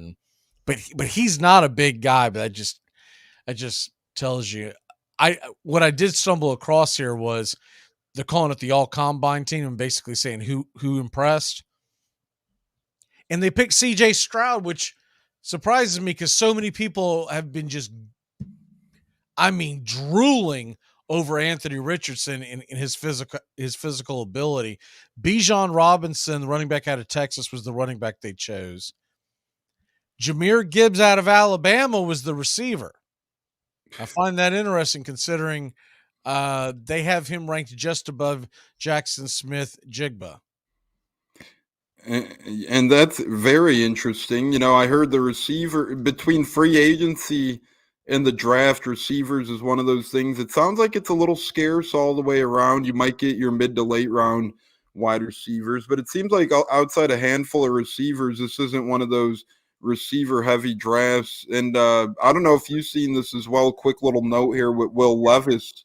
He threw the fastest mile per hour in combine history as well. He threw faster than Mahomes and a handful of other guys. Will Levis now holds the combine record for fastest throw of a football. I forget the exact mile per hour, but man, that gets you at the end of the day because you got to be able to put touch on the ball and read defenses. I'd be more impressed if you told me he did that at a baseball combine. You know, I don't know. I agree with that. Because honestly, I don't even to be honest with you, when I think of Patrick Mahomes, I don't think of him zipping it in there. Yeah, and of him having perfect touch and being able to read defenses and buys time with his legs and does Patrick Mahomes type things. Yeah, and real quick here, I don't know if you've seen this story, not combine related, but NFL related. Phillip Rivers has expressed a potential comeback, according to Rich Eisen in some reports. Please let him go to the Colts. That'd be perfect. Him and Cam Newton can fight it out in the spring. The tight end that they chose was Darnell Washington out of the University of Georgia. And let me see. Offensive tackle, Broderick Jones, Georgia Bulldogs. Cody Mock from North Dakota State. Guards. Sidney Sowell from Eastern Michigan and Jordan McFadden from Clemson. The center they picked was Ohio State's Luke Weipler. And I'm gonna try to hit up the defense because they did one for the defense as well. And let me see here. Yeah, I heard from Northwestern, I'm going to butcher the name, but an edge D lineman Adetomiwa Adebawore had a heck of a combine. They said if it weren't for Anthony Richardson. That one. Crazy. Yeah, but if Anthony Richardson, if it weren't for him, they said this that guy dude's would getting the nicknames lickety split the moment he gets in the league. Brian Breesy from Clemson, interior lineman, along with Jalen Redmond from Oklahoma, and then Nolan Smith. So those were the interior linemen.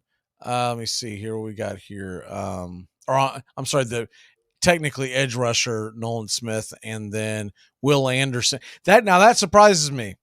Smith ranked over Anderson because everyone's talking about Anderson going in the top 3.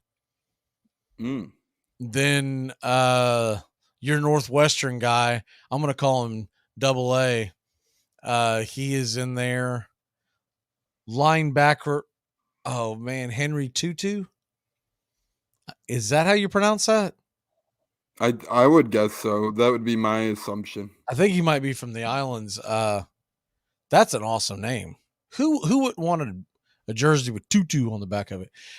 Jack Campbell, Iowa, also made it. Jeremy Banks of the Tennessee Volunteers, and defensive back, all combine team, Gonzalez from Oregon. Let me see if there's a Banks from Maryland, Michigan's DJ Turner, Brian Branch from Alabama, and Sidney Brown from Illinois. And I think that's it. So a lot of usual suspects there, but I was a little surprised that they didn't go all bananas about Richardson, because I listened to 3 different shows this morning on my way to work. That's all they were talking about. Yeah, and this was one of those things where, like you said earlier, it is a little bit of a useful tool. Yeah, the combine is a glorified gym practice, let's put it like that. It reminds you of what you did in gym class in high school and whatnot. And I mean, it was obvious to tell that people would be impressed by Anthony Richardson. Now the important thing is, when he's throwing in pads or when he has his pro day, how will those results match up to the combines? And if so, he has serious top 5 pick potential. I don't know what Brandon is saying here. It says, did you hear the Astros versus today? Versus what? I've seen that, and I wasn't quite sure myself. Brian is claiming that the Canes are ACC champs. He can't be referring to football season. Bang, Zoom. And did you hear I think they got stumped by Florida in baseball because I saw it yesterday. It was 7-1. Wow. So they're getting used to that in multiple sports, I guess. But SEC Player of the Year and Freshman of the Year went out to Alabama's Brandon Miller, the one surrounded by some controversies right now. That's going to be interesting when we hit the NCAA. I don't think he'll get much of it at the SEC tournament. He might.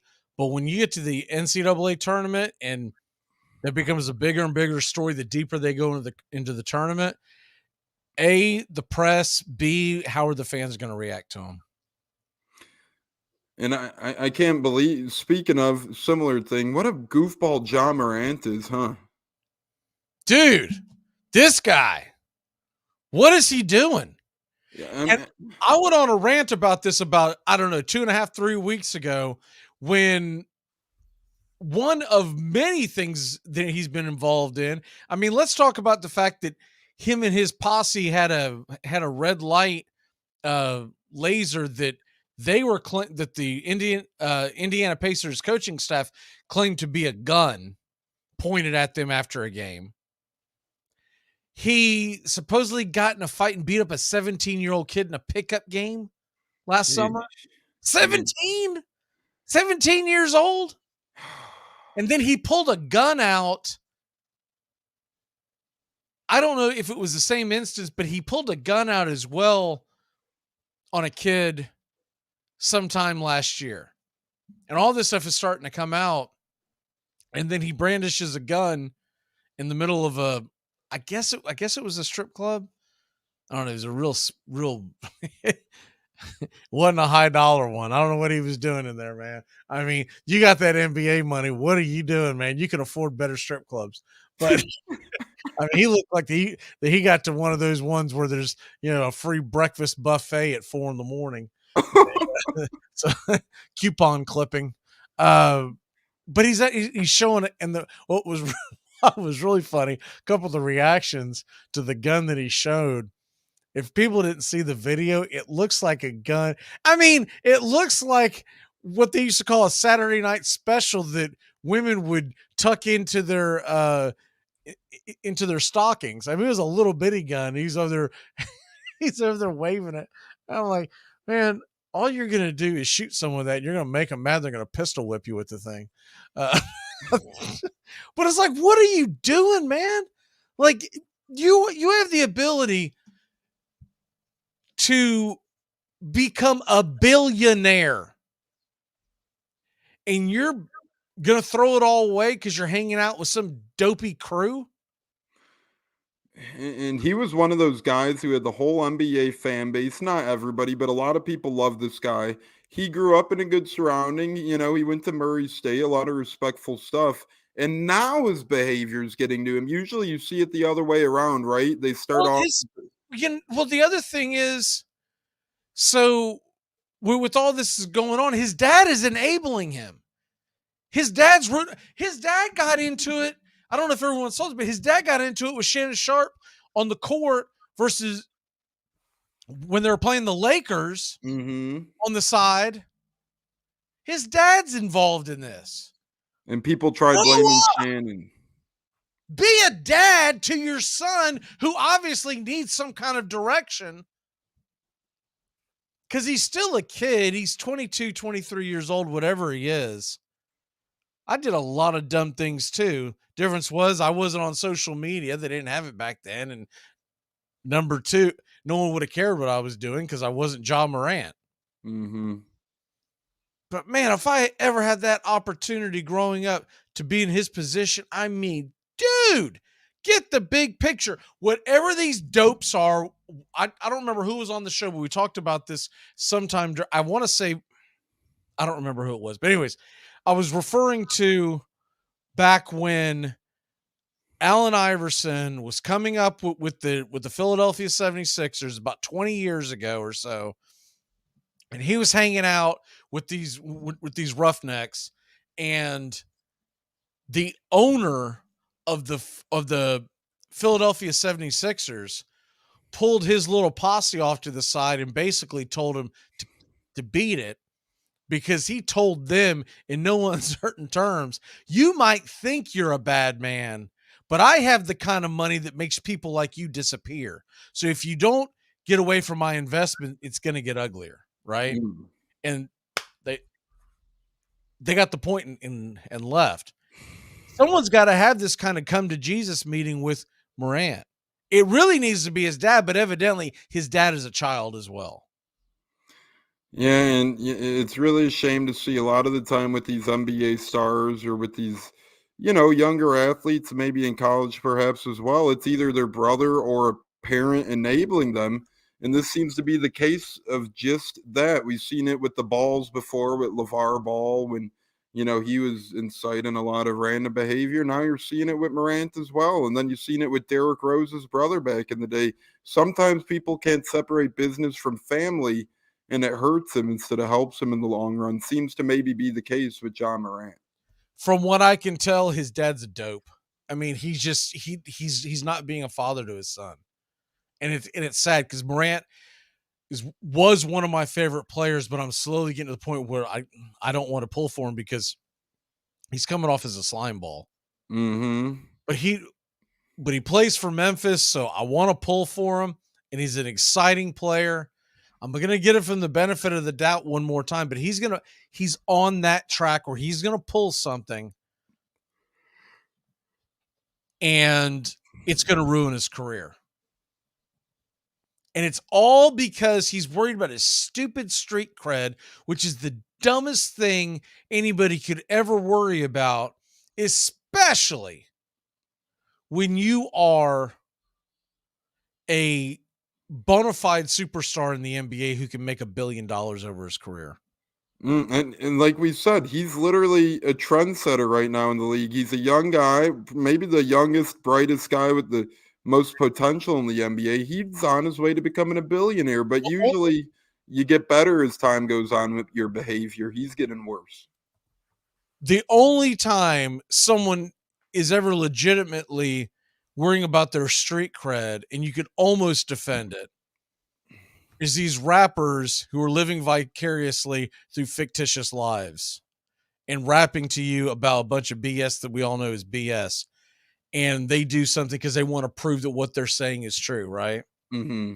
If 5% of what they were saying was true, they would be behind bars. So if you're dopey enough to believe that stuff, then it is what it is.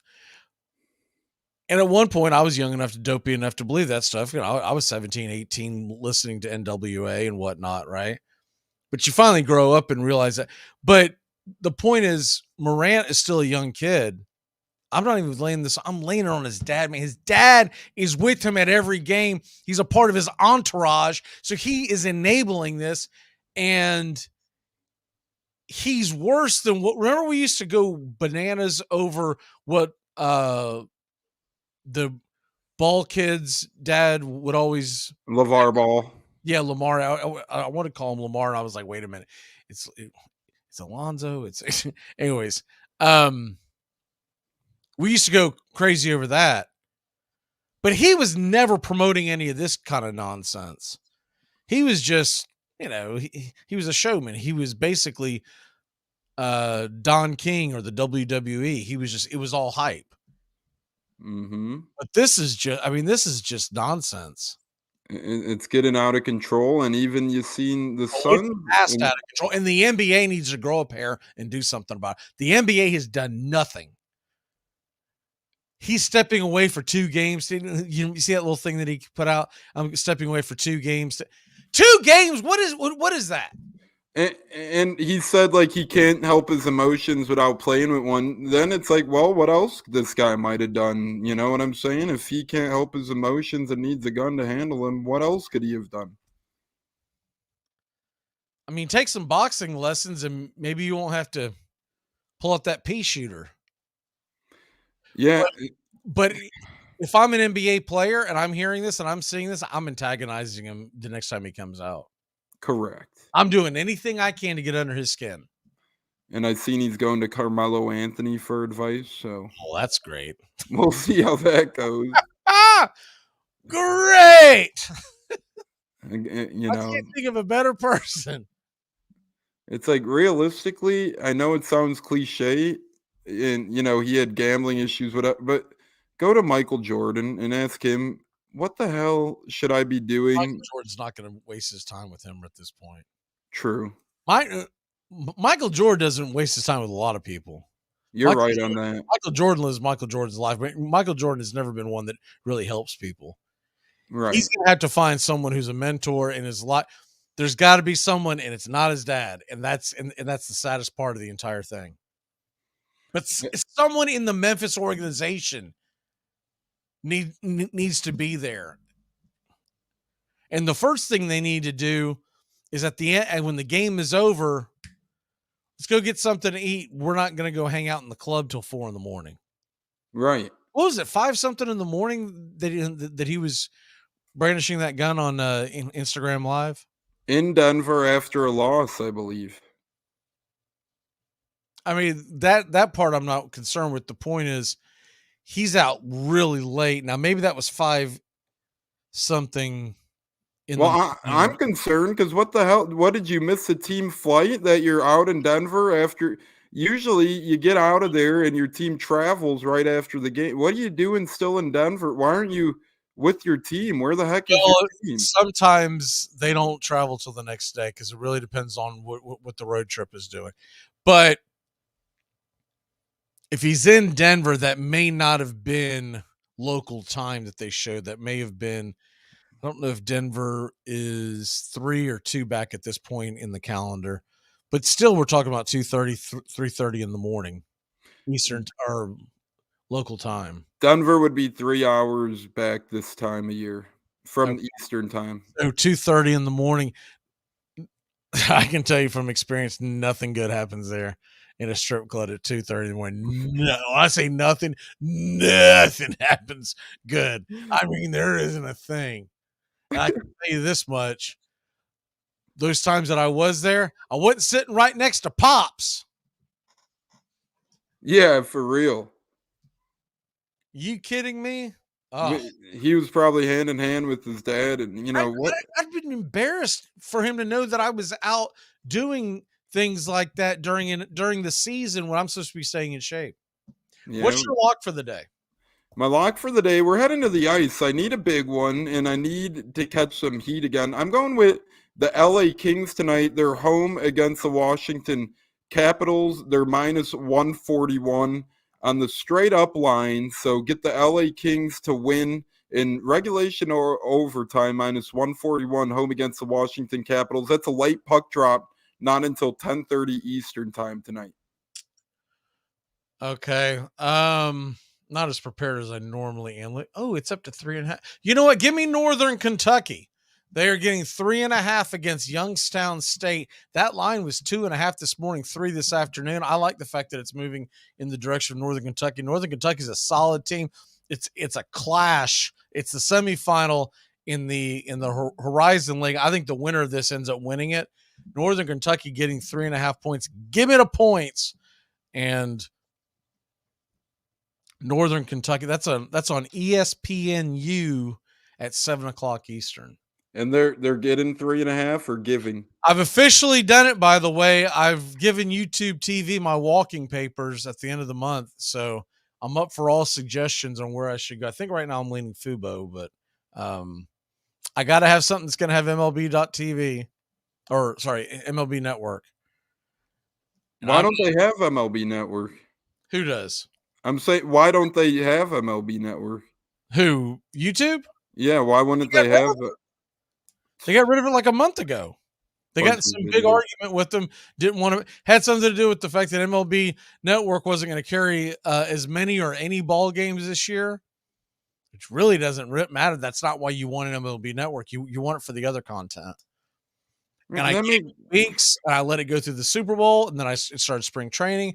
And though I get most of the games anyways because of my other ways of watching, I was like, I'm done.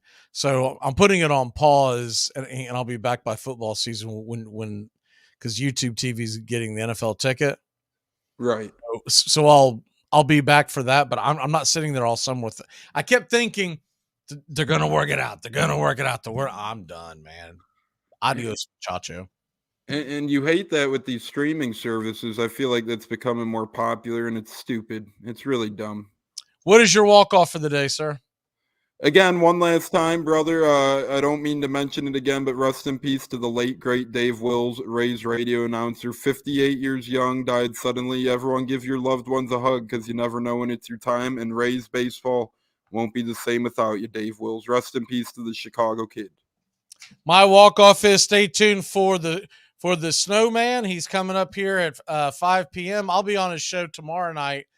Be on there routinely on Tuesday nights.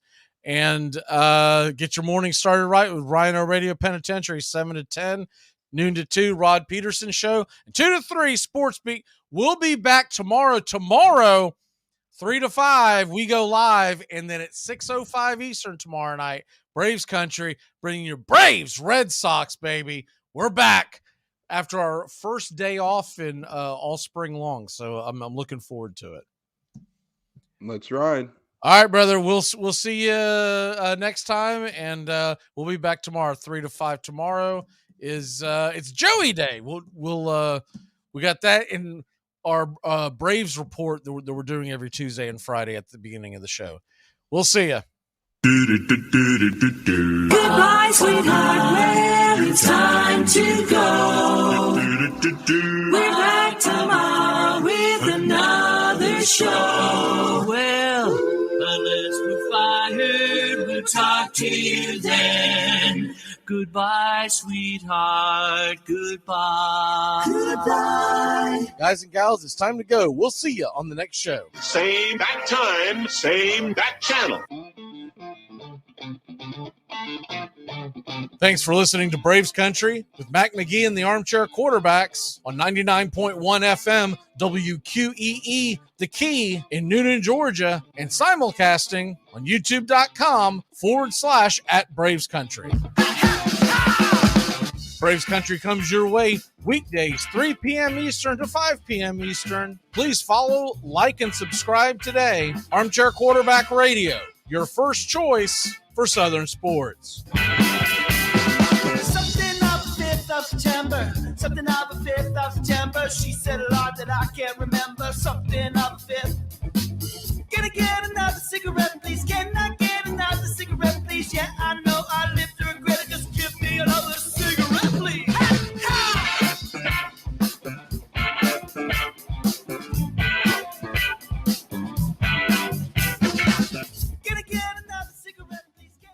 You're listening to WQEE 99.1 FM, The Key in Noonan, Georgia. Are you looking for a reliable... Tuesday, March 7th, 6:05 Eastern, first pitch. Braves Country is bringing you Atlanta Braves, Boston Red Sox, pitch by pitch, inning by inning, from Northport, Florida at Cool Today Park. Red Sox versus Braves broadcast will begin 6 Eastern. First pitch delivered by 6:05. Catch all the action right here. Make sure to like and subscribe. Braves Country HD, youtube.com/@Braves Country for Atlanta Braves baseball all year long.